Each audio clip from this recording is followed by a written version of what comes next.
Hey, what's going on, WHO DAT Nation? It is yours truly, TJ Jones. And yes, I am the host of the State of the Saints podcast. And yes, I am the producer of the new hit, Turf Toe. Thank you so much for being here. Thank you so much for being a part of the State of the Saints podcast, where we talk New Orleans Saints. Once again, want to thank Mr. Mike Hoss, the voice of the New Orleans Saints, for stopping by. And I want to definitely want to give a special shout out to Mike Hoss, because I emailed him this morning and I was asking him about doing the interview. And I completely forgot it was actually supposed to be tomorrow, but I was acting as if it was supposed to happen today. But he was nice enough to still come on the show, on today and, give us his take on the New Orleans Saints, which is absolutely great. And, there's a little bit of nostalgia every time I talk to somebody like Mike Hoss, because, man, the guy, he may not know this, but he's so instrumental in my career path. Like, I remember watching, this guy do the news and also like doing sports when I was a kid. Him and Jim Henderson and all those great people at WWL were very instrumental in my career path. So if he's watching this right now, once again, I appreciate it. And I appreciate you. Shouts out to everybody in the chat. Shouts out to everybody listening right now. Shouts out to everybody that is at work, whether you're at the gym, wherever you are in the world. Thank you so much. This is a Q&A edition. All right, this is a Q&A edition. I don't really have anything. I just did the interview. If you just tuned in, probably about 5 minutes ago, and I'm just going to be taking questions and comments from you all. That's basically what this is going to be about. We're going to do this for a few minutes, and then we're going to go ahead and get up out of here, okay? Because I know sometimes, like when I'm doing interviews, there's a lot of people, they're making comments and they're asking questions, and normally, unless I talk to the person that I'm interviewing, I normally don't, answer the questions or the comments or whatever like that. So if you have questions, you checked out the interview, you probably put a question in the chat during the interview. Feel free to post it now, and we'll go ahead and answer those questions. All right. So Natasha is laughing, says we out of our avatars laughing. Giving a shout out to Tragic 504. We got a lot of laughs out there. I'm glad y'all enjoyed it, man. You know, actually, I got a verse. I got a second verse, man. I got a second verse to that, you know. But of course, you know, I had to kind of edit it out just a little bit. But I probably post like the whole entire thing because, you know, I was trying to put everything together with slides and stuff like that. And of course, you know, I'm kind of doing my work thing, so I didn't have enough time to put all the slides together. But yeah, I might just go ahead and release the whole thing so y'all can tell me what you all think. I'm gonna scroll down a little bit. Like I said, feel free to answer or ask your questions or give your comments. Let's see. Turf toe. I'm actually wondering how well our D-line stacks up against Baltimore's O-line. When does injury report come out, or did I miss it? Well, Yella, you didn't miss it. The Saints are a little bit on a different schedule. You know, normally if you're watching this show on a Wednesday, we're doing this live on a Wednesday. Normally the New Orleans Saints would be practicing right now, but due to them playing on Monday night, they actually pushed back their practice day to Thursday. So the injury report is going to come out on Thursday, and then we'll find out exactly who is going to play, who has a strong chance of playing, who's not going to play, that kind of stuff right there, and we can just go from there. Still waiting on your Spotify link, TJ. I'm actually on Spotify. I mean, if you go to Spotify and just search the State of the Saints podcast, it should come up. I've been on Spotify for a while. Man, I would like to think, yeah, I've been on Spotify for quite some time. So it should be on there. This man said he got a second verse. I do got a second verse, man. I got a second verse of the joint, for real. Yeah, like I said, I just didn't edit it. So I had to kind of cut it, so I can, show you all what about the song, show you what I did. Do you think the Saints will get healthy and string together a few wins to right the ship?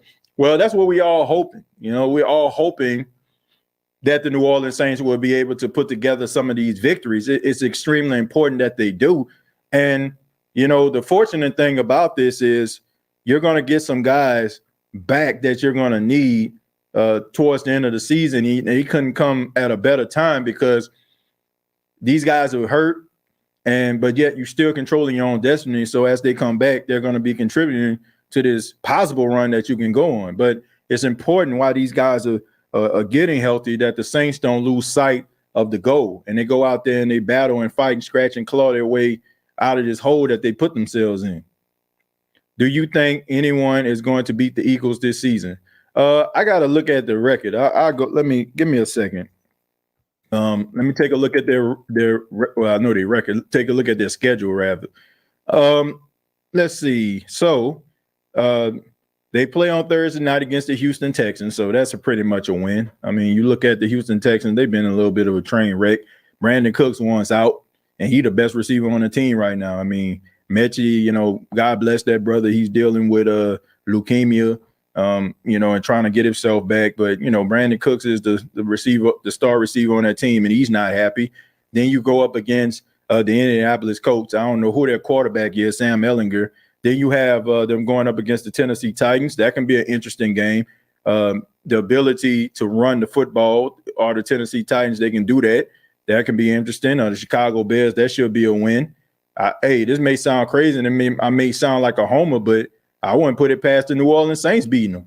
The Saints are capable of beating the Philadelphia Eagles. I don't think the Saints are going to look at them on the schedule and be like, I don't know about that. I think the Saints are capable of beating the Philadelphia Eagles. I think the Eagles are good, but I don't think it's to a point where they just unstoppable. I think they got some. Look, as much as a team wins, there's more of a magnifying glass on these teams. So if they go undefeated, or they haven't lost a game, they're going to get every team's best shot, because now you are the measuring stick. So they might end up losing a game where we didn't even think they were going to lose because the team may be inspired to beat them. So I think that there's some teams out there that can beat them. I mean, they still got to play the teams within their division again, and their division is pretty doggone good. Schedule is different this week because of Monday Night Football. Thursday, Friday, and Saturday will feel like Wednesday, Thursday, and Friday. Exactly. Yeah, we are waiting patiently for the full turf toe. Doing your thing, brother. I really enjoy your podcast. Well, I'm glad you do. Like I said, man, we all know that anybody can just sit behind a microphone and just be talking. But, and shouts out to everybody that does that. But, we try to make it interesting here. We try to make it fun. Some things may be hit and miss, but, it's okay. It's about having a good time, talking about our favorite football team, and just, enjoying each other's company. That's what this show is all about, So thank y'all for being here. What do you think about the Chicago Bears, Baltimore Ravens trade? Well, as far as the Chicago Bears, them trading Roquan Smith, look, somebody in Baltimore seen the footage of the Las Vegas Raiders against the New Orleans Saints and was like, man, we need to get this dude up in here. And he's in there just in time to be able to possibly try to neutralize Alvin Kamara in the passing game. So I think that that's a win. As far as the Chicago Bears, it's definitely an L for them because Roquan Smith is the leading tackler in the NFL, right? So if you lose a guy like that, of course, that's an L. But they were able to get Justin Fields a go-to guy and Chase Claypool from the Pittsburgh Steelers. So not all is lost. Now, defensively, I mean, that's a huge L. But offensively, you need a guy, that can go out there, that can be a possible number one since Allen Robinson is gone. So I think that both teams helped themselves, but, there was a huge loss by the Chicago Bears by, losing Roquan Smith. But Roquan Smith wasn't happy anyway. It was at the beginning of the season where he didn't even want to play because he wanted a new contract and they didn't want to give him one. So there it is. And I'm wondering to myself, what exactly are the Chicago Bears doing? Like, are they hoarding money or they're just going to completely try to press the reset button and build around Justin Fields? And it'll be interesting to see. The Chicago Bears are going to be interesting going forward, the way that they're conducting business. When Penny gets healthy and the offense is clicking, will they still roll with Hurst at left tackle? I would. What argument do you have that James Hurst hasn't been doing a really good job? I mean, he's been doing a formidable job, a really good job in some cases. I mean, how many times have we been talking about how bad James Hurst has played? He's been solid. Now, he's not Armstead or anything like that, but not many left tackles are.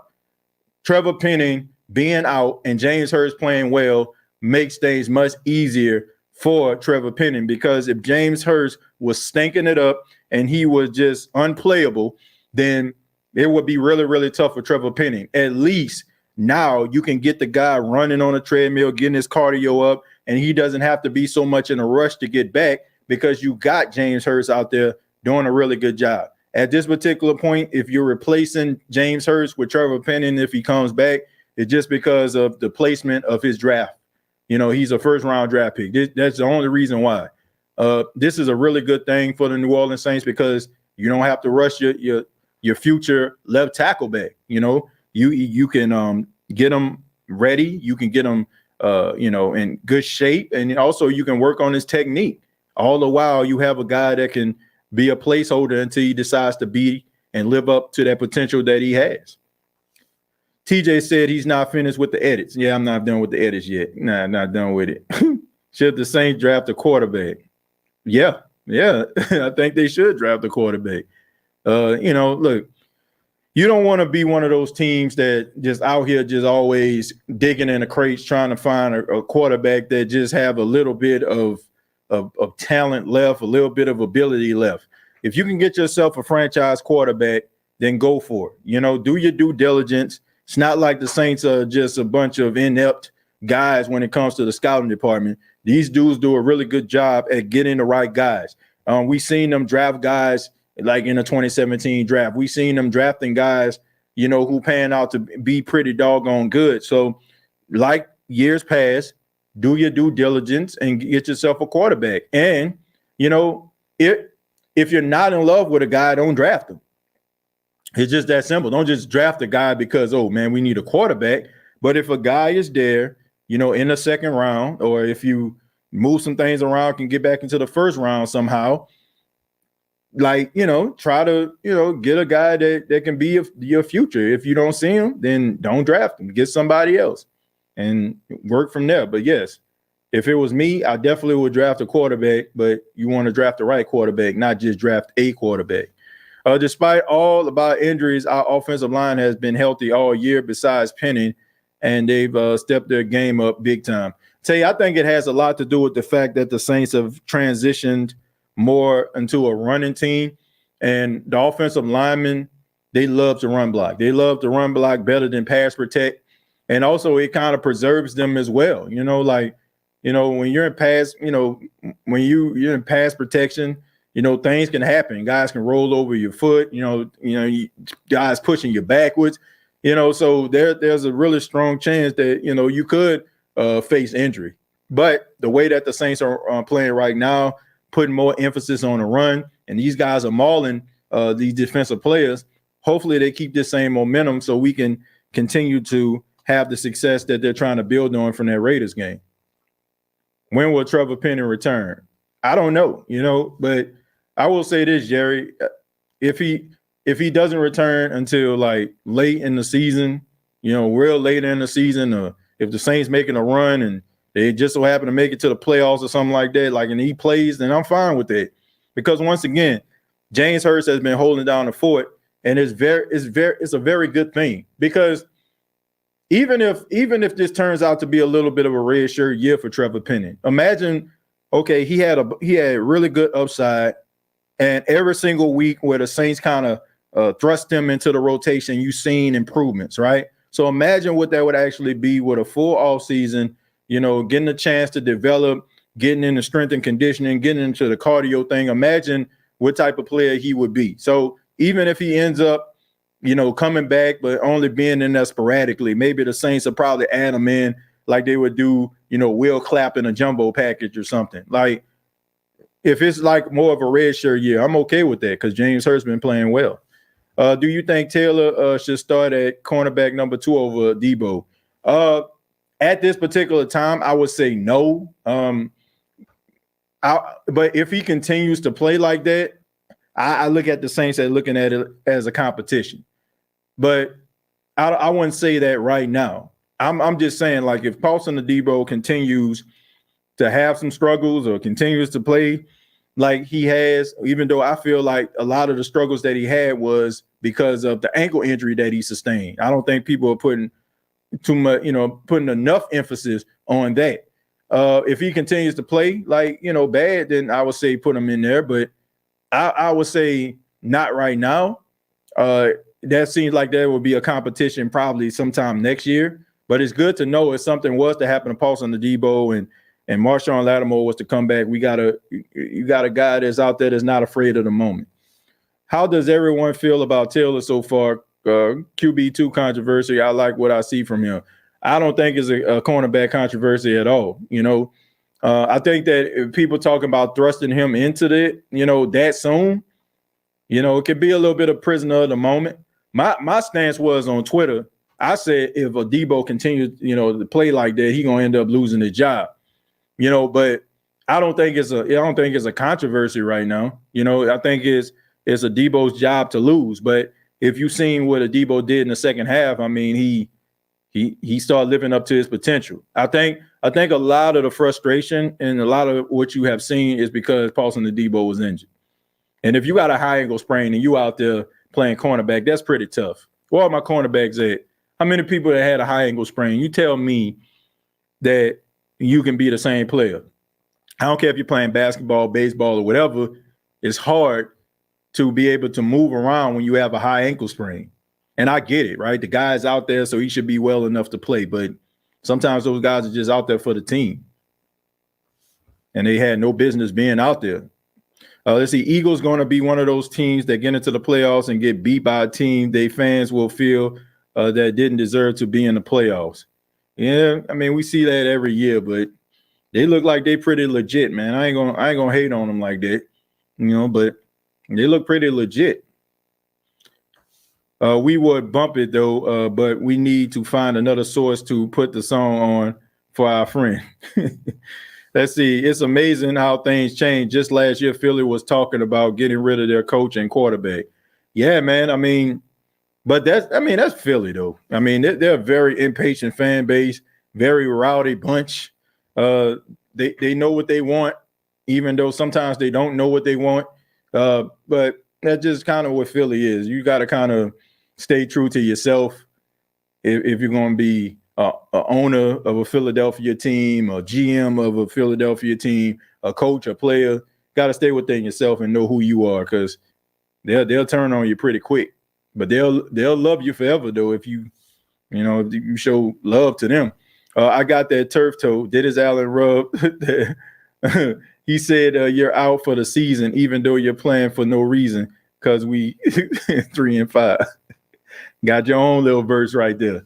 How we do against the Eagles? My be answered on may be answered. I guess you're saying may be answered on Monday, depending on how well we contain Lamar.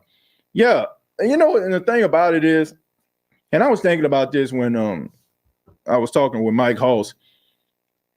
I find it very, very, very, very weird that the Saints have issues stopping RPOs when you have a quarterback / tight end and Taysom Hill who does this all the time.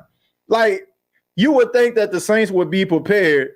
You have Taysom Hill on your team. Like, basically, Taysom Hill is no Lamar Jackson. Like, even though, I ain't gonna lie, I don't know if y'all seen one of them QB power plays. That boy, Taysom Hill, hit them boy with the juke. I ain't never seen it. Usually Taysom Hill is just a straight line runner. Like, okay, I'm about to run you over. He put that foot in that ground and cut. I'm like, is that Taysom with the cut? But seriously, Lamar Jackson is the king of the RPO. But I find it very weird that you have a quarterback and you run an offense where you use the RPO and your defense can't stop it. So that makes me think, like, Taysom Hill must be running for about 200 or 300 yards in practice or something. Like, if the Saints are practicing this versus their starting defense, then Taysom Hill has got to be looking like Lamar Jackson at practice. Because I just don't understand, like, how is a guy that is this dynamic running an RPO at Taysom Hill and your defense can't stop it? You would think that they would have the answers to that because they are able to run this at practice. I don't know. I guess guys are different. Their tendencies are different. The offensive schemes are different. But when honestly, when you think that, something that you practice in practice, you should be able to be prepared for if you go up against a team that actually runs that type of offense. I don't know. I mean, that's just me. That's just me. How would you feel about the Saints taking Jayden Daniels, LSU, if he if he falls to us late? Not a fan. Not a fan of him like that as an NFL quarterback. As a college quarterback, yeah. NFL quarterback, I don't know, man. I mean, he's dynamic and he'd be taking over games, but nah. I like the energy. I like the grit, the never give up attitude that he has, but I don't see, like, he may prove me wrong, but I don't see franchise quarterback. I see good college quarterback. I see serviceable college quarterback. I see, okay, we can win some games with him. But I think what the Saints need, man, they need somebody that's going to come up in here and that's going to be able to, be able to run the plays, going to be able to lead this team somewhere, Not that I'm saying that the guy can't, but I just look at him as more of a system quarterback and what Brian Kelly is doing more so than actually being, the top guy. Me and TJ fit together like Ebony and Ivory. TJ shades. Let's see, TJ is early, but what quarterback would be available and good in top of the second round? Well, a lot of people were talking about Heaton Hooker, but the way that guy's playing, his numbers that he's putting up per game. I'm typing, by the way. I'm trying to look up something. The way that he's playing, the numbers that he's putting up, he's not going to be there. CJ Stroud, not going to be there. Bryce Young, not going to be there. So to me, I'm trying to look this brother up right quick so I can tell y'all. This dude right here, his name is Grayson McCall. Now, some of y'all probably know or probably heard of him, but he's a quarterback. And I'm not just saying it because I'm out here, but he's a pretty good guy, and he's from Coastal Carolina. He's probably going to end up being a second-round quarterback. He's 6'3". He's about 220 pounds. He's put up some really good numbers this season, man. And he has Coastal Carolina playing pretty well. So he's probably going to be like one of those guys that, probably be a good fit for the Saints. And he can be what you want him to be. Now, I expect for maybe the Saints probably use like a bridge quarterback until he actually develops. But Grayson McCall is a guy that I would say be on the lookout for. He's probably going to end up being, a second round pick. But like I said, I mean, he has 18 touchdowns, 1 interception. He's thrown for 1,940 yards. He has Coastal Carolina with a record of 6-1 right now. So, and then also he has 3 rushing touchdowns. So he has a total of 21 touchdowns and 1 interception. All right. So that's a guy that I'll be looking for. I mean, he's going to end up falling to a team maybe in the second or the third round. I'm just looking at some people that's probably going to be there in the second round. But yeah, Grayson McCall would be the guy that I'll be looking at. I'm like I said, I'm not just saying that because he's out here in my neck of the woods where I'm at. I just think that he's a really good player. I see somebody talking about Shedeur Sanders. Shedeur Sanders is a true sophomore, so he can't go nowhere. He still got at least another year at Jackson State. Some Eagles fan, thank you very much for $2, says we are a kind and docile bunch. Look, look, Philadelphia, they're a rough crowd right there. They're a rough crowd. TJ, were you at the SU-JSU football game back in 08 and 09, back when y'all had that white quarterback talking about Casey Terrio? I went to all the SU-JSU games back then. Man, we had some battles. Yeah, B-Mac, no, I graduated in 2008. My last year, we won the SWAC championship. We had Jimmy Oliver as the quarterback. Shouts out to Jimmy. But, yeah, Casey Terrio, the white tiger, as they called him. Yeah, I mean, that was probably one of the best Southern Jackson State games when I think Jackson State came back with like about 2 minutes left on the clock. Yeah, that was a pretty special game right there, man. But SU and JSU, if you ever go like one of them games, I mean, that right there is almost like that gives you that true college football feel. I hate to be like this, but I gotta keep it a buck. If you go to HBCU, more times than not, you go into the games to hit a band more so than you are to look at the football team. It's different now. I mean, I think people actually coming to see the football team play now. I think it has a lot to do with Coach Prime being there, but it was mostly about the bands. But when you watch SU versus JSU, like everybody paying attention to the football game. Like people cared about the band now, but not like they cared about that football game. So that gives you like that true football feel. Like you see SU fans like talking junk with JSU fans and vice versa. That's a rivalry game right there. And we just put foots in them boys 35-0. I gotta put that out there. TJ Jordan, the Dragon Dog, wants to know if you are available for a podcast on YouTube Wednesday night at 8 p.m. Central. I don't know, man. I gotta see. Like, as y'all know, man, my schedule is a little bit different now. I don't want to feel like I'm trying to big league nobody. I mean, it's just the fact that, man, y'all know, man, I've taken over, a new position here at the radio station as a manager, and I don't know what my schedule is from time to time. Like the whole mix up with Mike Hoss today. I was supposed to do an interview with him tomorrow, so I won't know until like sometime like probably Monday of next week if I'll be able to like commit to that.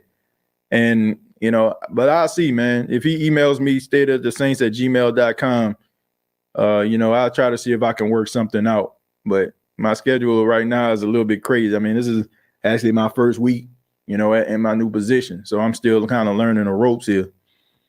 Looks like y'all are going to be running the SWAC for a while. Well, as long as Deion Sanders there, they're going to be running the SWAC. But if he gone, then we're going to me, just probably fall back in line.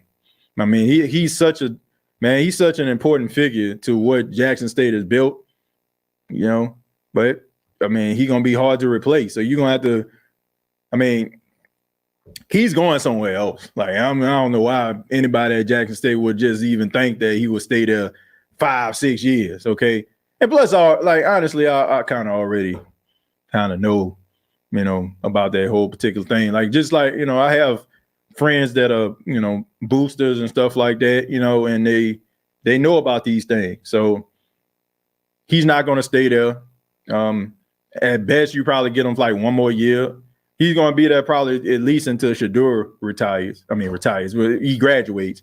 So you probably got him for like one more year, but you're going to have to replace him with somebody else. You're going to have to replace him with somebody, they're not going to be him, but they continue to build on what he left behind.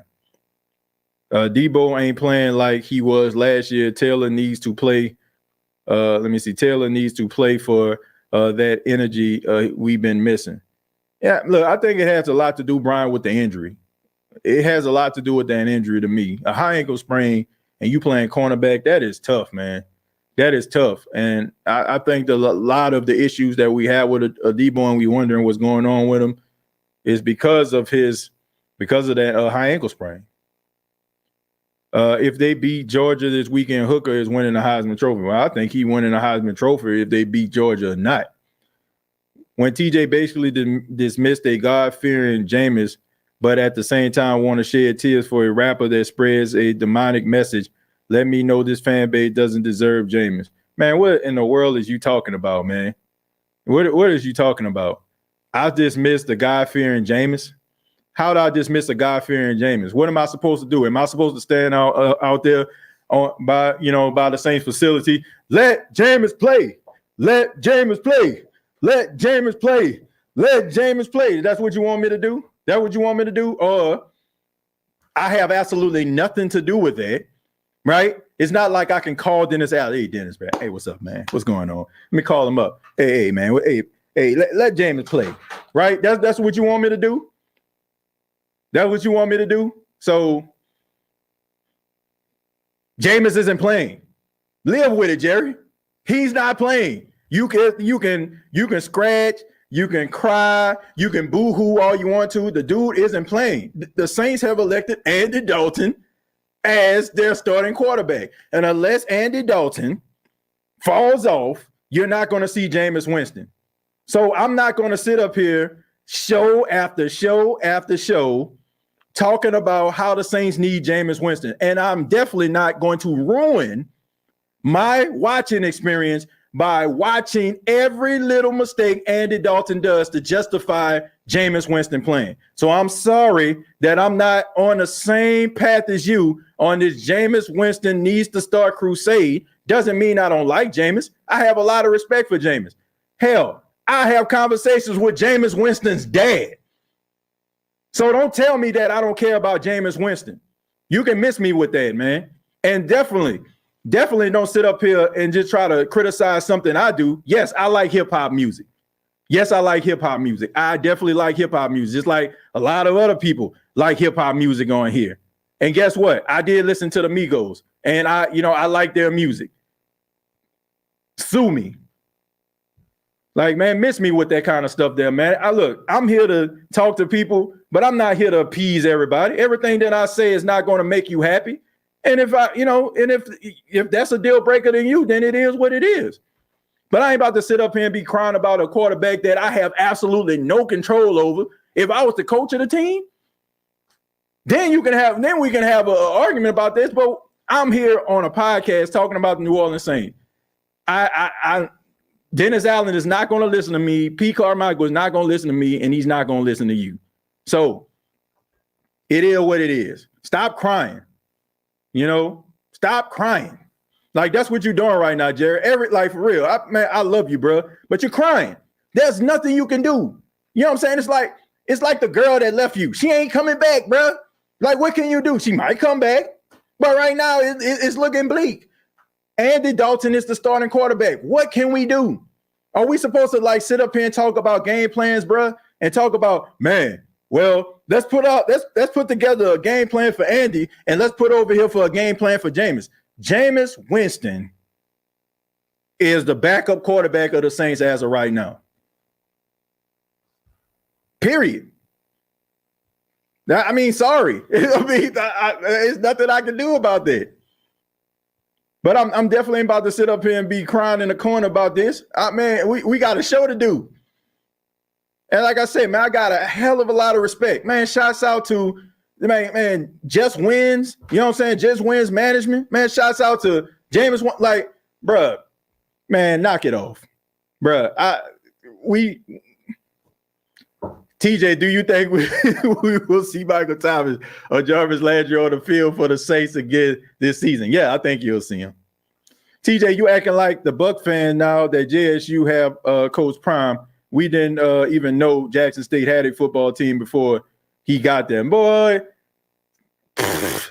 man, you out your freaking mind. Man, you out your freaking mind. How long you been watching the State of Saints podcast?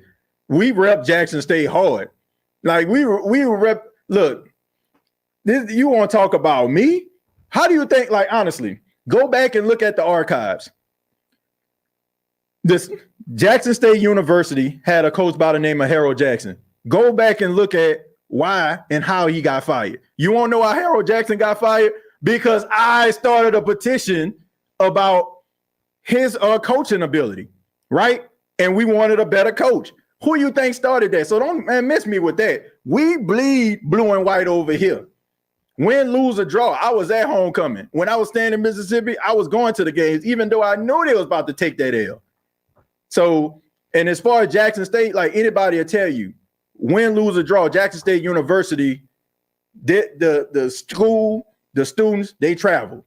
Win, lose, or draw. So this ain't have nothing to do with no Deion Sanders. Not my fandom. Maybe some of the other people probably hopped on the bandwagon, but shoot, I'm about at Jackson State at Stewart Hall in a meal plan. You know, like shoot, only channel you had was HBO. That was a premium channel. Man, come on, man, miss me with that. We Jackson State over here. Care if you had Coach Prime, you know, Amazon Prime, don't matter. We're going to bleed blue and white over here. I said in California, and some of my boys went to NOLA to watch the game, and they were upset by the Raiders, but really enjoyed some Southern hospitality. Man, what is going on here? What is going on here? Somebody said FJ State. Yeah, it sounds like somebody that the Jackson State didn't beat. Now y'all really sound like some Falcon fans. Now don't hate the player, hate the game. You can't do that, bro. You too cute when you mad. We want Winston to play, but we literally have no say so. That's all I'm saying. Like I cannot like. I don't know. Like we can't like just go up here and just be going back and forth about this.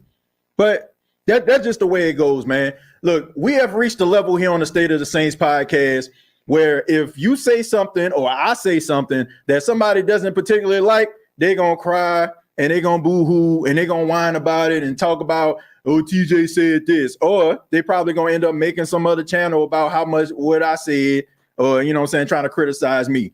You're welcome for that. But, hey, I may say some things that you may not agree with. I'm okay with that. Okay?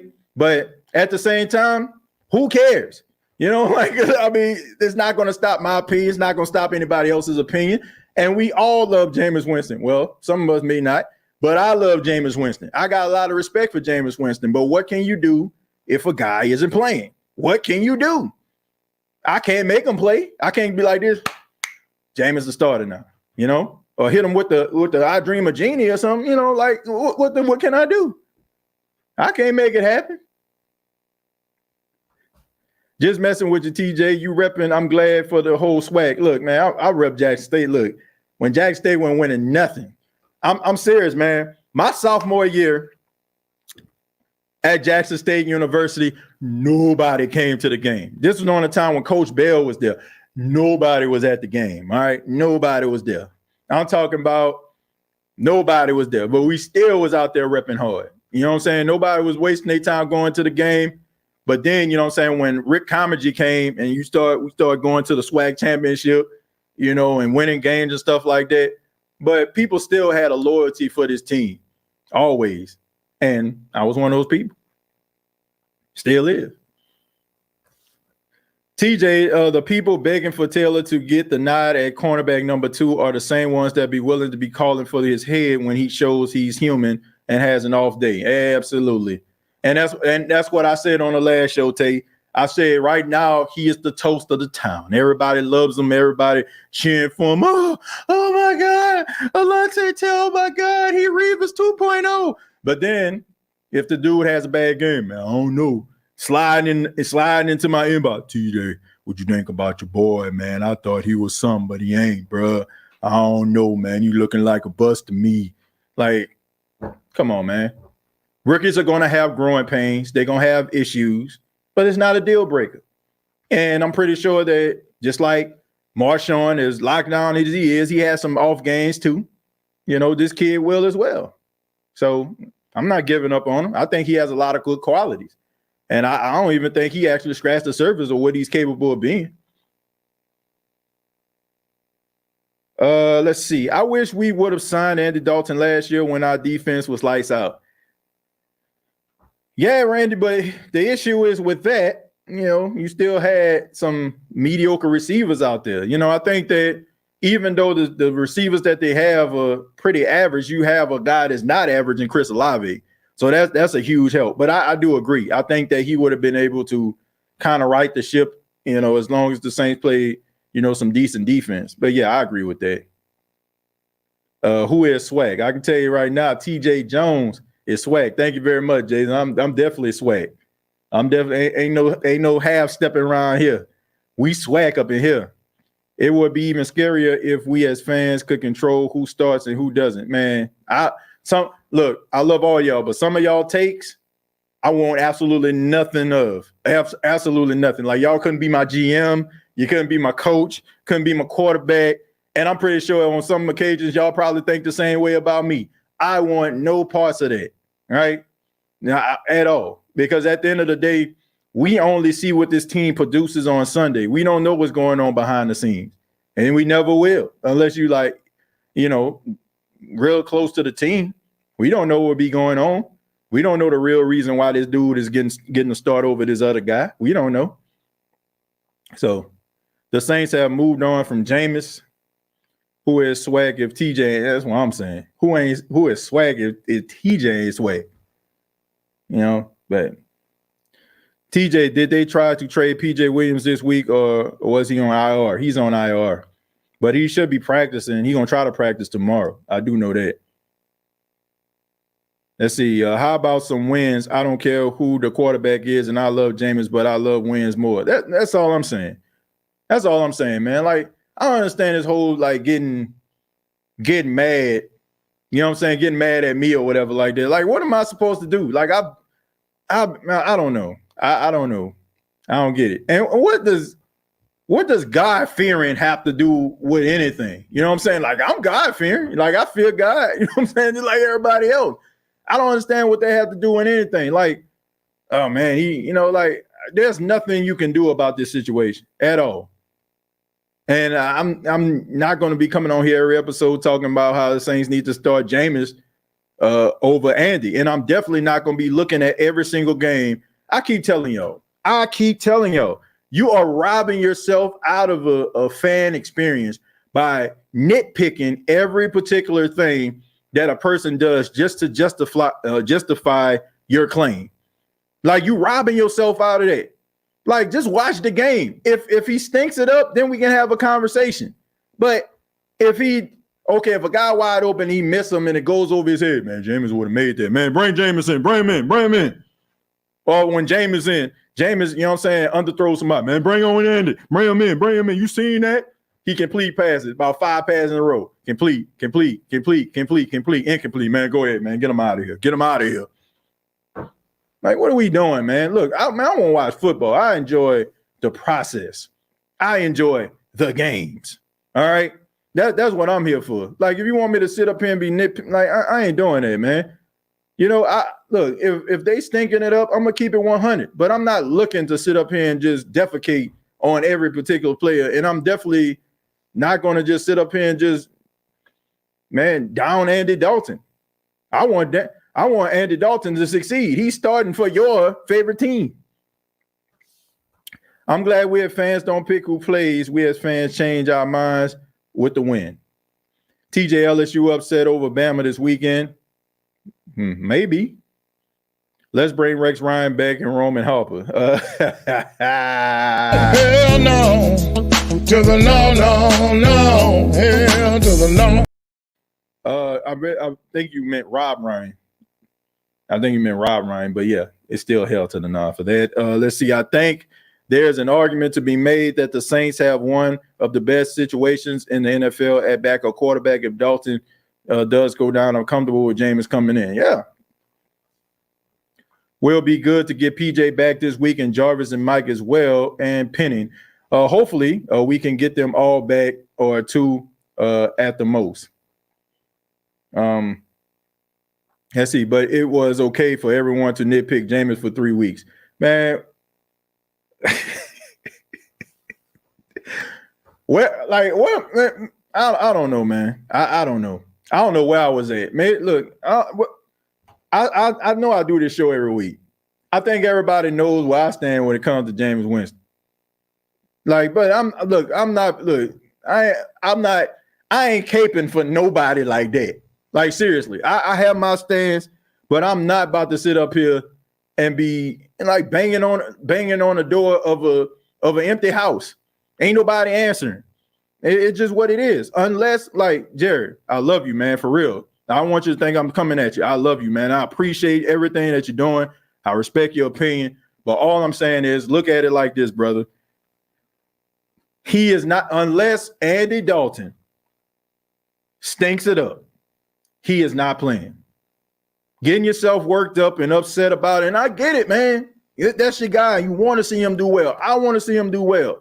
But you're getting yourself worked up, and there's nothing you can do about it. There's nothing you can do about it, man. There's nothing you can do about it.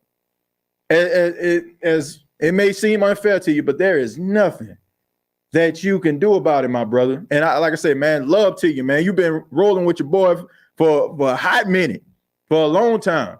You know what I'm saying? I respect that, which I don't understand. Like when they was going at Jameis for 3 weeks, you know, I was pretty much, you know what I'm saying, right there telling people like, man, you know, give him a chance.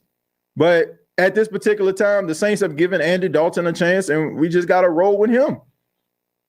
I mean, unless something was to happen to Andy, and then Jameis can come in, and then we rolling with him. Man, look, I'm for whoever gets us a chance to win. It can be Taysom, avoid, don't give a damn. I don't care either. I don't care either.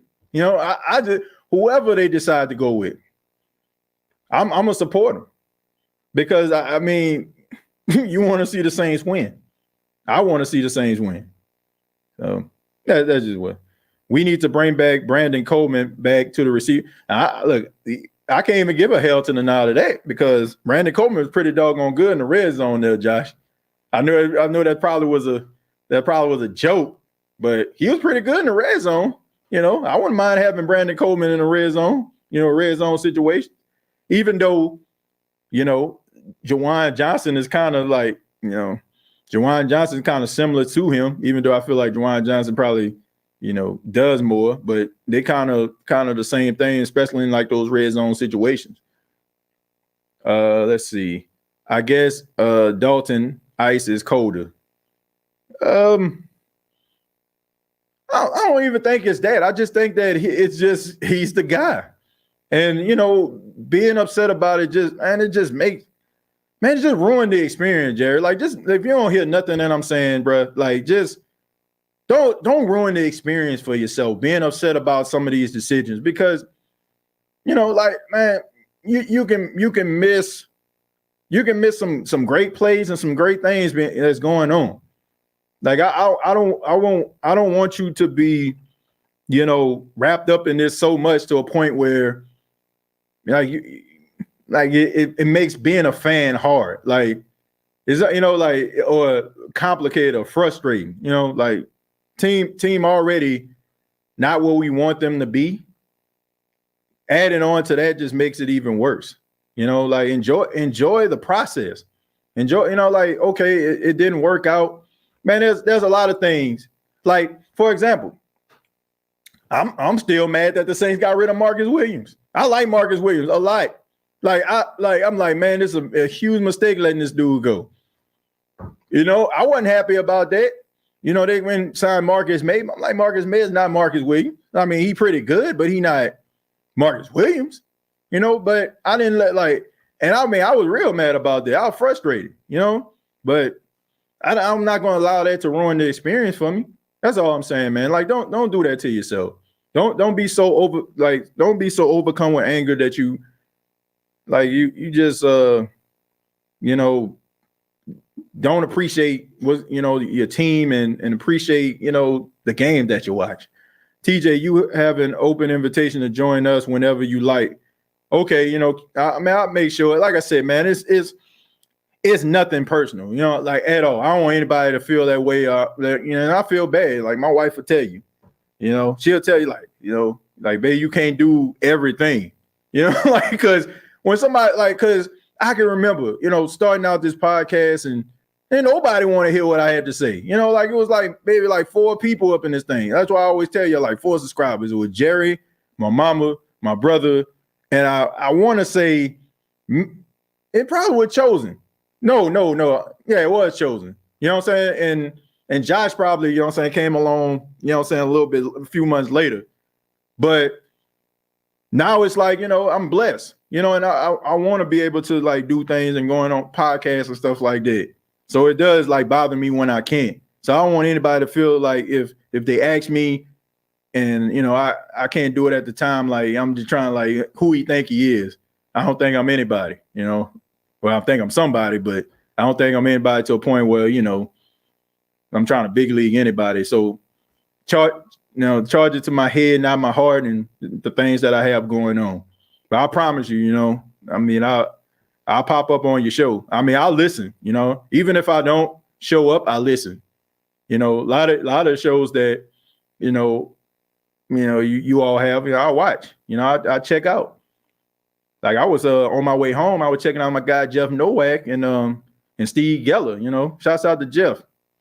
You know, I pop up on somebody timeline because, you know, I appreciate it. I know how hard this is, you know, doing a podcast and, you know, being able to sit down and get your thoughts together and trying to build something. So everybody in this thing that does this, I don't care if you know, like what I'm doing, hate what I'm doing, whatever. You know what I'm saying? Anybody that stands in front, you know, or stands behind a microphone and spill their heart and, you know, into everything they're doing, they got my respect. TJ, you see what's happening. They want you to beg for Jameis to be the starter again. Like, I can't beg for nobody to be, like, I ain't begging nothing. You know, like I said, I like him. Like, I'm serious. I'm dead serious, bro. All jokes aside, I have conversations and bless, you know what I'm saying, and bless him, Mr. Winston. I have conversations with Jameis Winston's dad.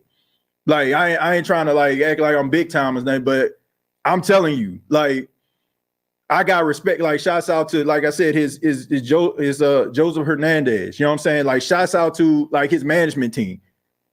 So when I tell you, like, you know what I'm saying, I got respect for the brother, I got respect for the brother. But there's nothing you can really do about it. You know, there's nothing you can really do about it right now until, like, the Saints feel like Andy Dalton is not giving them what they want. And even if you're not the biggest fan, you can't argue with a high third down conversion rate. You can't argue with the Saints being one of the top 5 offenses in the league. You can't argue with the fact that the Saints offensive line hasn't given up a sack in 2 weeks. Like, you can't argue with that. Like, you may be wondering, like, man, what's the plays different? Were they doing something different? I don't know. All I know is the offense looks better. And that's all we can. That's all. That's all we can take from this. And until like Andy Dalton, if something was to happen, he's going to be there. Willie, thank you very much for the $5. Says, what up, T? It ain't over. Nah, it's definitely not over. TJ and Ross bring us the real, man. Shouts out to Ross Jackson. That's my guy right there, man. Guy works hard and one of the nicest human beings like I ever met. Like he's like extremely kind. We have the most underwhelming top 10 defense and top 5 offense, and yet we sit here today 3-5, but everything is still there for the taking. Keeping it real, look, it's definitely underwhelming. It's underwhelming.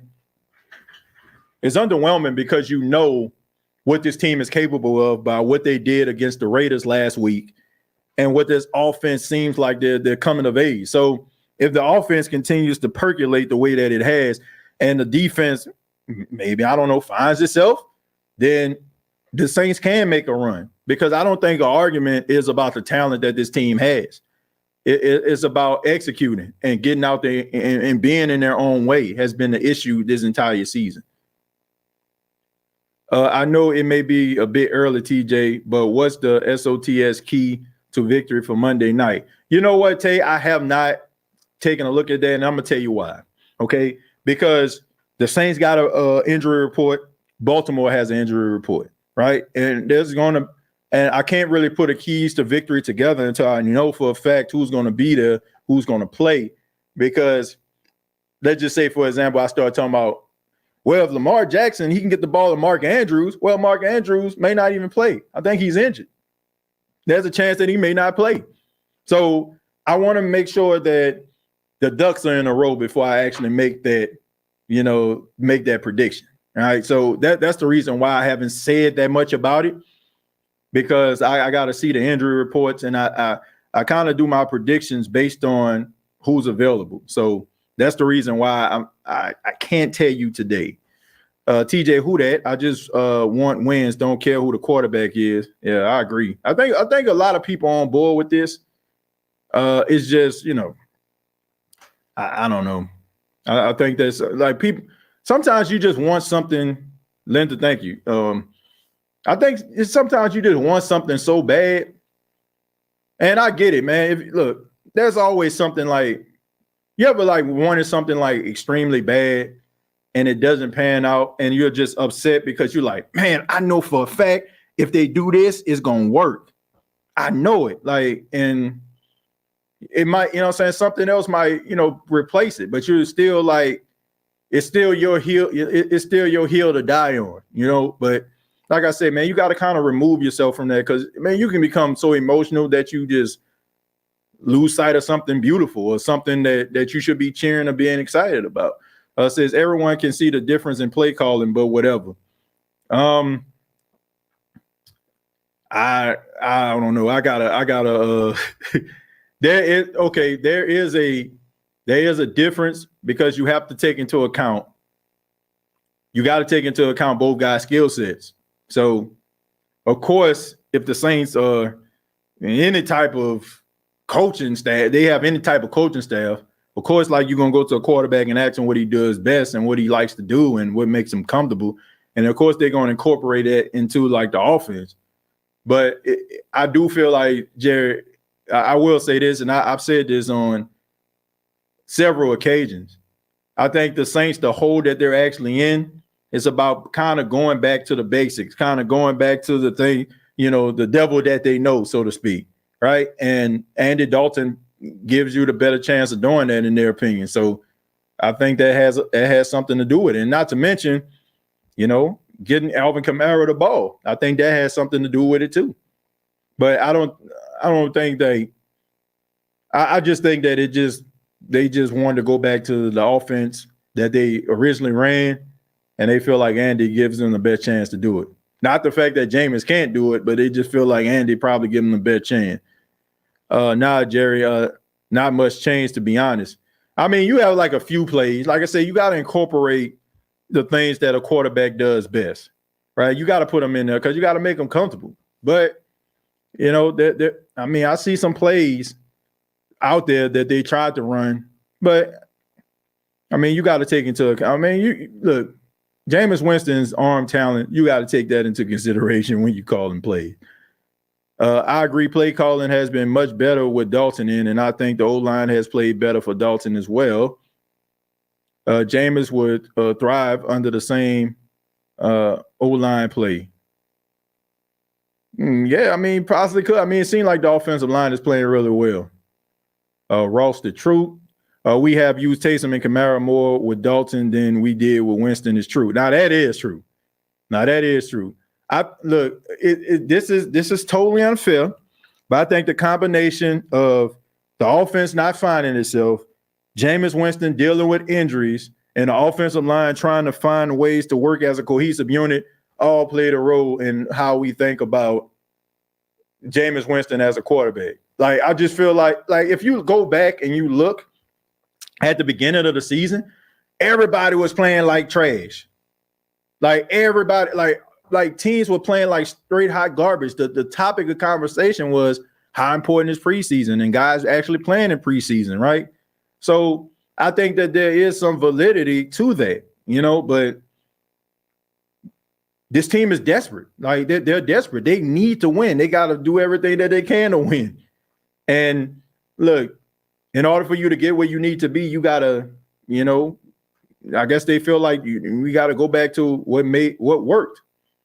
So I think that's the reason why they made that decision. I see potential everywhere, and it's crazy. I asked Ross, do you get mad? Defense got to force more turnovers, too talented to only have 2 interceptions, and both by one guy. You want truth, depth isn't real. I think Andy is a good offensive manager, and that's all we need. Let's see. Did someone say execution? Brett the hit bad heart. Let's see. Hope Mike T can play Monday night. Yeah, me too. Likely is a great tight end as well. Even if Andrews doesn't play, that is true. That boy can play. Let's see. JT Dalton likely won't win a game for you if it comes down to him. Since the game, case in point. That is a good point. That is something that you got to take into consideration too. Like, okay, if the game, you got yourself a lead, he won't, do something. Well, I can't even say that because look at the Arizona game. But you have a better chance of winning a game when the Saints have a lead with Andy Dalton than if the Saints are down. Like, we know that, Jameis can facilitate a comeback. We've seen it in Atlanta. Like, I ain't seen it with Andy Dalton yet. And maybe if Andy Dalton was to do that, maybe that would be like the one thing to get him over with even more fans. Yes, this is why many of us were so upset, because we all know the team that showed up Sunday is a team that they're capable of being. Yeah. And it's going to be even more frustrating if they don't show that again. Andy Dalton has always had the Baltimore Ravens number. He's definitely going to up for Monday Night Football is going to be a huge game. Well, I got to say this. There's a difference between 12 o'clock Andy and primetime Andy. I mean, he is the first Kirk Cousins, if you ask me. Like, he plays really good, like around noontime kickoff, 1 o'clock Eastern Standard Time. But when it's time for them bright lights and Monday Night Football, I'm like, man, what in the world is going on? I don't know if, it mess up his sleep regimen or what. I don't know. But hopefully he can play better. Because, I mean, look, I used to joke even when he was in Cincy, I used to call him 12 o'clock Andy. Red Rocket. But it's amazing, man, how we can have opinions about guys and laugh and all that kind of stuff when we don't have a dog in the fight, so to speak. But when they get on our team, we rep for them hard. It's amazing. Steve Williams, I don't think that's Dr. Death. He says, why don't we use Andy Dalton and Jameis Winston as our quarterbacks along with Taysom Hill? We will make a run in the playoffs. Well, I think that's too many cooks in the kitchen, if you ask me. The whole dynamic with Taysom Hill, it works, right? We've seen it work with the great Drew Brees, right? But when you start getting 2 and 3 quarterbacks in that thing, I think there's just way too much going on. There's too much, there's too much game planning and all that kind of stuff. So I think that, and then on top of that, you also have to take into consideration, what if one of those guys get hurt? Or if all of them are playing, like 2 guys get hurt? And, you know, like, come on. Like, it's pretty tough, you know, that actually happens. So, and see, facts, we need those W's to start adding up. Wings to go. Thank you very much for the $5. I appreciate that. Shouts out to Wings to go. I don't know if that's your place of business or not, but make sure that you plug your information on there, man. We're not that type of show. If you got something that you want to plug, as long as you ain't out here plugging nothing illegal, I'm good. Let's see. I feel like because we had Thomas, Landry, and Olave, the play calling the first few weeks was a lot more aggressive, and it's more conservative now with Dalton. Yeah, I mean, I think that has something to do with it. Yeah, I know I sound like a broken record, keep on saying this, because I mean, you all have some great, interesting points. Dwayne Washington has a good opportunity for more playing time. He looks like he runs with a little bit more power this year. Yeah, I mean, he's always been good. Saints just kind of always wanted him on special teams. How about film? It's actually easy to get the film, same formation, just better decision making. I would want to sit up here and tell y'all I watch all 22 all the time, which I don't. You know what I'm saying? And that right there, you know, I will concede to, you know, guys like Jeff Nowak, Deuce Wenham, you know, people like that. You know what I'm saying? Those guys, you know, they break it down for you. You know what I'm saying? Like, but I mean, based on like what I see as far as formations, man, I mean, I understand what they're doing. Like, I've watched so much Saints football, like I know who getting the ball more times than not. You know, like I know who getting it.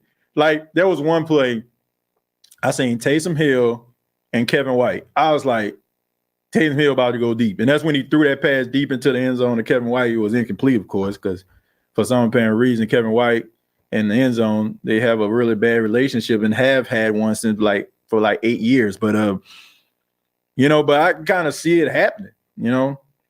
So, but yeah, I mean, as far as like the all, you know, 22 and all that kind of stuff in the film study. And man, I apologize. I mean, I'm sorry. I gotta plug her. I don't know her name. But she is doing like she does YouTube as well, and she does all 22. Y'all know what I'm talking about. It's the lady, I can't think of her name. I apologize. But she does all 22 as well. Next show, I definitely gonna have her name. And some of y'all probably watch her. You know, but she does all 22 as well. I wish I knew her name so I can plug her channel. But y'all, I think y'all know who I'm talking about. And if you do, then put her name down at the bottom so I can. So if you're into that type of stuff, you know, feel free to go to those channels. Let Dallas tell you all about primetime Dalton. Dalton got a bedtime. Defense got a ball out. Dallas play calling suspect with a quarterback that's been there for 5 years. I'm still rolling with the Saints. Doesn't mean I can't rep my guy. Yeah, you can still rep your guy. You know, I don't think you. Well, if anybody feels because you know you have a strong opinion and you're dedicated to Jameis and or if I prefer Jameis over Andy, or you're not a real fan. No, that's not true. And you just mean that you got your preference, man. There's nothing wrong with that. Rep your guy. Be logical. Look, I mean that may be his logic. I mean, there's some validity behind a lot. You know what I'm saying? These takes about Jameis. Now I'm not going to sit up here. The only thing that I feel, and people may get mad at me for saying this, but my biggest issue is when people are trying to make this out to be a black-white thing, and it's not. Not in this case. Not in this case, okay? And I'm saying that to say this because when you do stuff like this, I want people to pay attention to what I'm saying here. When you do stuff like this and you throw that out there so loosely, it makes people become dehumanized to the fact when those cases do awry.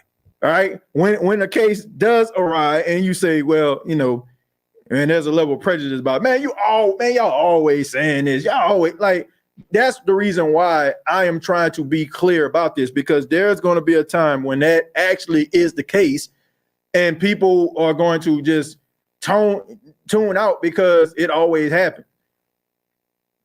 Like I said, the reason why I'm not saying that because this is not the case. Because you can look at the numbers and it shows you.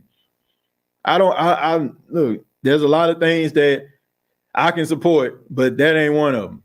I don't think color had anything to do with it. If we still doing this, like if you're a coach with a losing record and you got a guy that's a black quarterback that has a bunch of talent in the world, and you like, man, I ain't about to start him, but he's more talented than the other guy, like the white quarterback. Like, you crazy. Like, you might well just go ahead and sit on the sideline somewhere. So in this case, it's not the case. So that's the reason why I'm being perfectly clear. We have to be able to dissect these things and not just throw those opinions out there, because when a case does come up, people are not going to want to hear what you have to say, because it's like, man, you always saying this. And I feel like that's something that's wrong with society now. Like, when we do have like acts that go on like that, you know, nobody pays attention because people have used that so much. And it's almost like the boy who cried wolf. Well, when a wolf comes, the shepherds ain't coming because you'd already cried wolf so many times, we don't believe you no more. All right, it waters down the actual cases. That's all I'm saying. If not for a nefarious depopulation agenda, why would multinational music mega conglomerate Sony, Warner, and Universal release to promote music that encourages young black people to kill each other? That's a good point. It's a lot of big words. Feel like I'm talking. Feel like Michael Eric Dyson. I wrote that, but look, that's a good point. You know, I mean, look, we all know. Anybody, like, you know, I think the dumbest thing ever. You know, we towards the end of the show, folks. So, you know, y'all know how it go. Anything goes. I feel like when it comes to like stuff like that, like, we already know, right? I think the dumbest thing that a person can say is their music doesn't influence, you know, the masses, because it's such a cop out. All right. Because back in the day, music was the anthem. It was the anthem of life. It was the anthem of situation. Like, you think about like Bob Dylan and stuff like that, standing up about the Vietnam War. You hear about you know, Sam Cooke, what's going on, right? Talking about racial and, you know what I'm saying, the racial prejudices that was plaguing the 1960s. You know, talking about a change gonna come, right? Like, all those type of things was designed for you to feel some way in order for you to wake up and see what's going on in life, right? You know, James Brown, the classic "Say It Loud, I'm Black and I'm Proud," showing people like have a pride in your culture, right?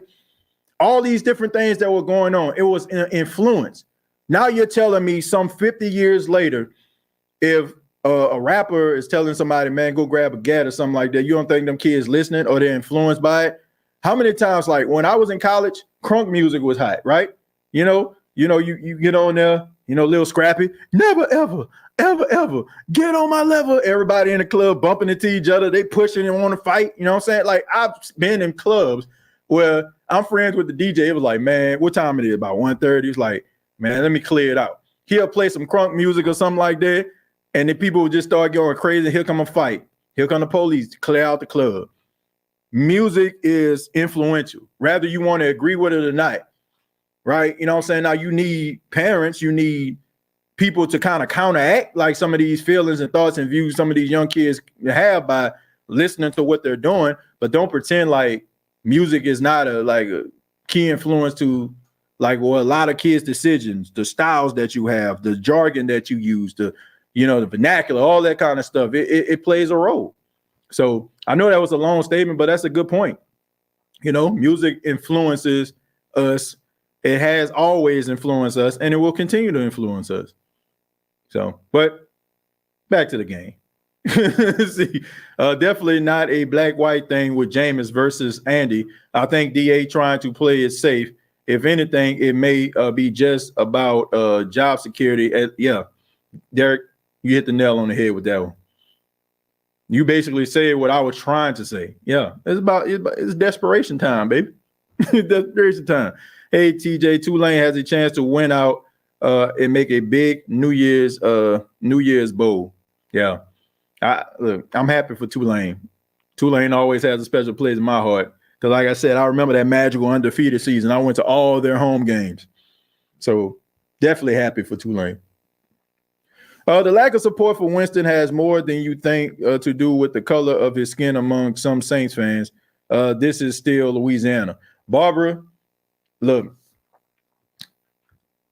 I said this before, and I say it again.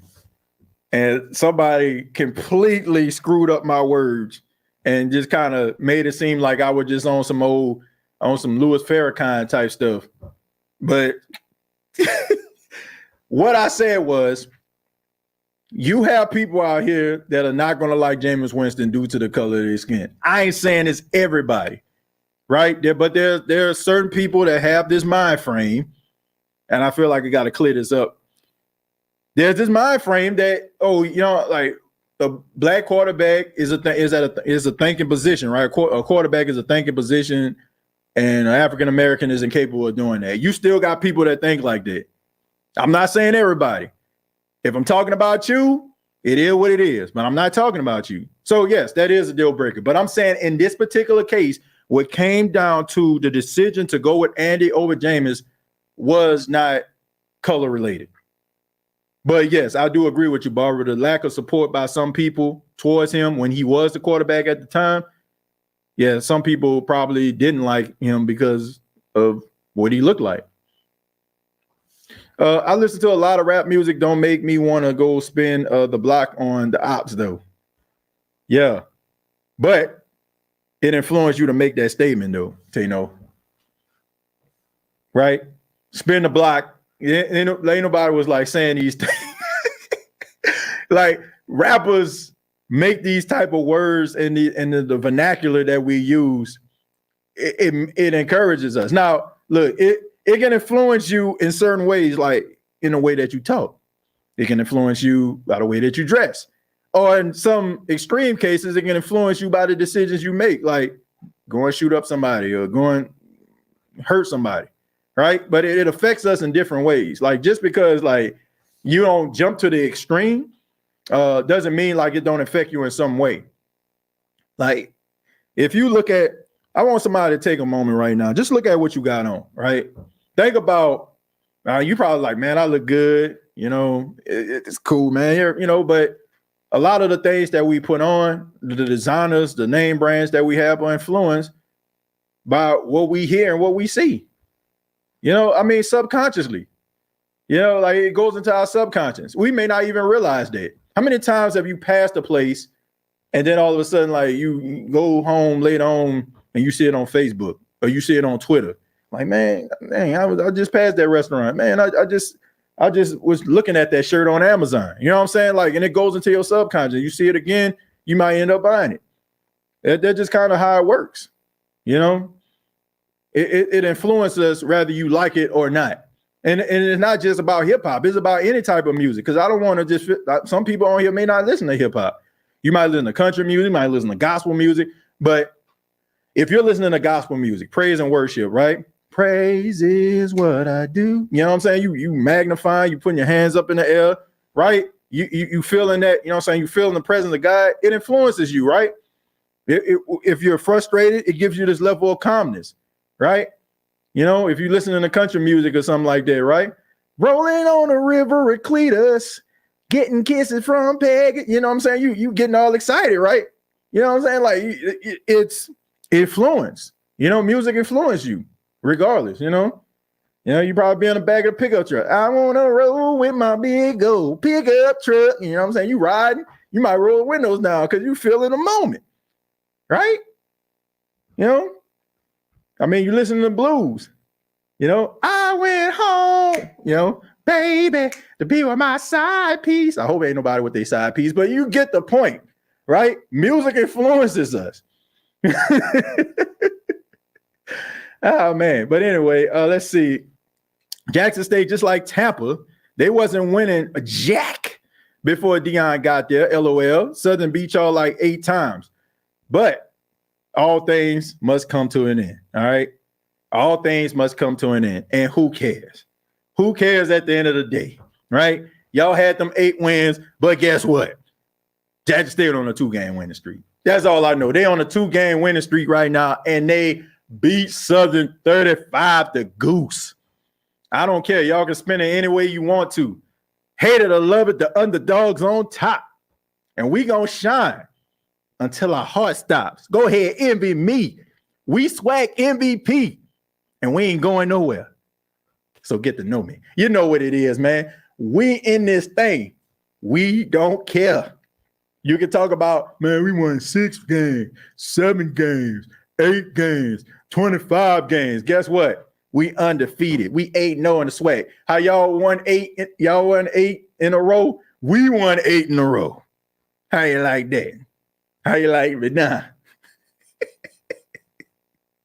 Let's see. I'm a jazz and blues drummer. Let me see, a metal vocalist, TJ. I listen to a lot of metal. I prefer metal, but I'm a jazz and blues musician. I listen to every single genre of music. Me too. I listen to everything, man. I listen to alternative music, right? I can sit up here and sing the whole Evanescence song, Bring Me to Life, right? You know what I'm saying? I can, you know, I got to listen to everything. And of course I have to, because the radio station I work at, we play different genres. We don't just play hip hop and R&B. We play country. We play contemporary gospel. I mean, we play everything. So, I mean, got to be pretty well-rounded. If you're following boxing, what you think about Errol Spence versus Crawford fight? Well, it's funny you asked that, because I do have an opinion about that. Yes, I do watch boxing. I'm a big fan of boxing. Shouts out to my grandfather, because I'm pretty sure he's watching this right now. My grandfather used to watch and order every single heavyweight fight. Riddick Bowe, Evander Holyfield. He ordered the Mike Tyson Holyfield fight. Yeah, I seen that on pay-per-view when Mike Tyson bit Holyfield in the second fight. So I'm a real big fan. And I'm an extremely huge fan of Terrence Crawford. Terrence Bud Crawford, to me, is the modern-day Tommy the Hitman Hearns. Well, no, I take that back. He's the modern-day Sugar Ray Leonard, and Errol Spence is the modern-day Tommy the Hitman Hearns. And if you ever seen those two guys fight, you already know when they got together, it was pretty doggone magical. They need to fight, because I am sick and I am tired of watching these exhibition fights by these Paul brothers and people just basically throwing their money at them for this nonsense. And I can't even blame folks, because they rather see some exhibition fight about some guy that used to be in UFC like Anderson Silva take on a YouTube guy, because these other guys just too afraid to fight somebody because they're afraid to take an L. This is where we became as fans of boxing, right? Anybody that takes an L, all of a sudden they ain't good no more. Not mentioning that Muhammad Ali lost 4 fights. Joe Louis lost, you know what I'm saying, a handful of fights. I mean, Sugar Ray Robinson lost fights. I mean, Sugar Ray Leonard lost fights. The greats, they lose. But now today we have these songs, I ain't taking no loss, I ain't taking no L's. And all of a sudden, like, if you take an L, like, you're not good anymore.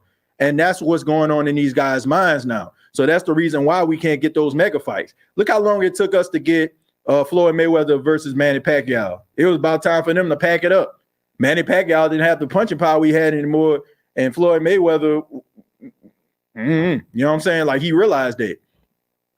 I'm just tired of watching boxing matches that I'm seeing star boxers go up against tomato cans, and you know they're going to win. Like, I like Deontay Wilder, right? I saw his last fight, but I'm like, that dude wasn't going to beat Deontay Wilder. We knew this. Like, so why he not fighting Usyk or fighting, you know, like, Anthony Joshua or something? You know, like, I just think that I love boxing, man, but I just want to see the best fight the best. You know, I just want to see the best fight the best. Because if these two guys get together right now, they could actually save boxing. If you can get Garcia in the ring with Gervonta Davis, that can save boxing, right? That's all I'm saying. You can get Usyk in the ring with Tyson Fury, it can save boxing. You put you put Anthony Joshua and Deontay Wilder in the ring, it ain't even got to be for no title. Because at the end of the day, they got so many title belts. Like, the IBF, WBC, the WBA, real true, like lineal champion. Like they got so many titles, like nobody even know what the champion is. But if you put these guys in a ring with each other, they can say boxing. See, y'all ain't know I knew nothing about boxing, did you? Y'all ain't know it, huh? Yeah, we well-rounded over here, man. We love sports. I saw Tyson biting Holyfield live, too. Holyfield looked like wanted to kill Mike in the ring after that incident. Yeah, can you blame him? Yeah, we towards the end of the show, folks. I just want to make that clear. We answer questions, so it's pretty much rapid fire right now. Any questions that you may have or anything you want to talk about, man, feel free. We towards the end. Let's see, TJ, these participation trophy babies have grown up, don't want to lose. Exactly. Like, man, growing up, man, losing was just a way of life.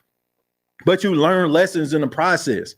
Like, not everybody wants to sit up there. Like, everybody is trying to run life like Apollo kids. Y'all remember Showtime at the Apollo? Y'all remember when they used to have the Apollo kids segment? And, you know, they ain't have the kids. They ain't vote on them. You ain't see Kiki Shepard come out. Show your love for Anthony Moore. You know what I'm saying? She come out there, put her hand, you know what I'm saying, over their head. Yeah, like, it's like Apollo kids, right? Kids saying, oh, yeah, yeah. We're going to clap for them. We ain't going to boo the kids. And then at the end, you know what I'm saying, they go to a commercial break, right? That's what this world has come to now. Everybody is running life like Apollo kids. They got to have a winner and they got to have a loser. And you learn lessons in the process. But now it's like, man, I ain't about to lose, man. People going to be talking about me, man. They're going to be making memes about me. Like, who cares? Like, who cares? Why do we spend so much of our time? Why do we spend so much of our time caring about people that don't know us? You know, somebody asked me, you know, like, man, they asked me like, TJ, man, why you don't go at people or say things about people that go at you? Because they don't know me. They don't know me. like, why? Like, this is not my wife talking about me. This isn't my mom, my grandma. Like, who cares? Like, you don't go home with me. You don't pay my bills. So why does it matter? Why does it matter? Like, think about it. Why does people's opinion matter to you that much? People can't make or break you at all. How they break you if you believe in what they're saying. But all these participation grades and participation trophies that they're giving out, I'm not a fan of. Because I think Fantasia made a song say you got to lose to win. Sometimes you got to lose. You know, I'm where I'm at right now because I lost. You know what I'm saying? I lost myself. You know, I had to break myself down to build myself back up. So, yeah. These days, people don't want to box. They out there shooting. Man, I'm coming from the era where you had two dudes in the back fighting. At the end, they dust themselves off, they dap each other off, and they dip out. That's where I'm from. Now, ain't nobody talking about shooting nobody. Ain't nobody talking about blowing nobody's head off or nothing like that. I mean, you had those cases. I mean, I'm from New Orleans, for God's sakes. I mean, it was murder capital when I was growing up. But when I was in school, you ain't really, like, when people used to fight, like, man, they become like best friends at the end of it. But now these kids, like I said, they get embarrassed. Oh, you know, and I guess it's the whole dynamic of being videotaped, right? You lose a fight when you was in school, when you was my age, like, they'll probably joke around with you. Then all of a sudden they'll move on to something else. But now it's like everybody pulling out their phone and trying to videotape something, right? So if I get knocked out cold, then all of a sudden, like, people can put my stuff to music. So I guess there's a difference, but at the same time, man, like, you're going to take some L's in life. You're going to take some L's in life. That's just what it is, man. You know, like, it's okay. And I'm not even just talking about sports now. I'm talking about life. I'm talking to you. If you feel like you down, it's okay to take a L. It's okay. It's okay to start from the bottom, you know, and work your way to the top. It's okay to start off in the mailroom and make your way to the executive floor. Those are some of the greatest stories ever told. Remember that. Your life, whatever you're going through right now, you're basically just writing a story of something that's just going to be a New York Times bestseller. You're right now making your New York Times bestseller. Remember that, folks. You fought your friends when you were young and it developed a neutral hierarchy. Now, if they fight, they want to shoot the person if they lose. Yeah, that's terrible. I love the Saints with you, but I disagree on this one. Arrow got this fight. Well, look, there's nothing wrong with that. I like both of them. The thing about it is, what I feel like is different is Terrence Crawford's ability to switch to southpaw. He's ambidextrous, so he can basically fight with both hands. So he kind of can switch to southpaw, and also like he's pretty good. He has really good footwork. With Errol Spence isn't trying to knock you out. He's trying to like work you down. He's like one of the best body punchers in the business. That's why he called himself the body snatcher, right? So I think that, he likes to work inside. And the biggest issue is I'm wondering if Terrence Crawford would allow him to do that. Because Terrence Crawford likes to fight in space. So it should be an interesting matchup. Your grandfather, what did do you call him? Granddaddy, grandpa, papa? I call him granddaddy. Call him granddaddy. This is your granddaddy. This is your granddaddy. I know this is kind of what you just mentioned, TJ. Denver is actually the number 1 homicide state in the United States. Denver, Colorado speaks of what you just said. Well, I tell you what, why would they be the highest number 1 homicide? I mean, marijuana is illegal. It's legal. I'm just joking. You would think like something like that, people would just be happy all the time. I don't know. I'm just kidding. Let's see, TJ, you need to get at, I believe you said your sister, and get those hoodies flowing. Look, man, my sister is too big time for me now. My sister too big time for me, man. She got them big orders, all right? She got the whole city. She got the whole city on lock right now. She the city plug. But nah, seriously, man, as soon as I can like come up with a credible flotation or rotation or whatever, I want to get them out. But I don't like doing nothing halfway. I don't. I want to do something that's going to be constant. Sometimes like people are like, man, you need to do this, you need to do that. But I like things to kind of be decent and in order. That's the old folks say, decent and in order. Let's see. I feel Crawford more technical. Yeah, that's my thing. I think if Errol Spence get close to him, he can knock him out though. And here's some big breaking news. I am working on becoming a criminal profiler. I love true crimes. I'm trying to get and see what I need to do to become a criminal profiler. Well, I mean, that's good, man. I mean, just do your homework, do your research, and I'm pretty sure, I'm not pretty sure it's going to happen. Just put the work in. Just like Andy Dalton took an L in Cincinnati, took L in Chicago, and got anointed the starting quarterback in Dallas. Jerry is not going to let this go, boy. Jerry's not going to let this go. He will not rest until Andy Dalton is over there with a clipboard in his hand.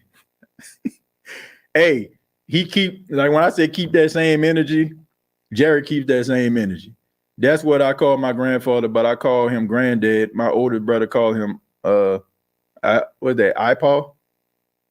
Okay. Yeah. I mean, yeah, we call him granddaddy. I mean, we always have. How about them Pels tonight, TJ? Oh yeah, man. Excited to see them Pelicans play. Browns versus Saints in 2023. What they doing? Marijuana cannabis comes from the cannabis major to help open their pineal glands. Pineal glands. Oh, excuse me. Yeah, I don't know that much about it. I'll take your word for elite. I'll tell you. I don't know. Thank you, TJ, for streaming and doing the podcast. You have influenced my life for the better. And I want to say thank you, and thank you for the awesome community and who that. Look, man, that's what it's here for. Like, we talk about sports, but we talk about life too, and anything else that y'all want to talk about, man. I love doing this show. I love talking to y'all. And regardless, like I said, I mean, we can agree or not. It's all love at the end of the day. I don't want anybody to take anything personal. I mean, we all have our opinions and views about things, and we all want it, but we all want to see this team do well at the end of the day, right? And I want to see everybody else do well. Once again, that's what it's all about. But I want to say thank you all for checking out the State of the Saints podcast. Really do appreciate it. Shouts out to everybody that chimed in. Shouts out to Mr. Mike Hoss.